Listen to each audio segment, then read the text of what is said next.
Have you ever wondered why you yawn? It's more than just being tired. It's a mystery shared across the animal kingdom.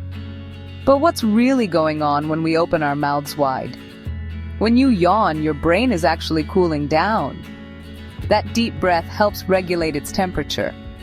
It's not just about being tired. Yawning can also be a way of connecting with others, making it contagious. Yawning increases oxygen levels in your body and cools down your brain, making you feel refreshed and more alert. It's nature's way of waking us up, helping us stay calm and ready for the day ahead. Next time you yawn, remember, your brain is thanking you for it.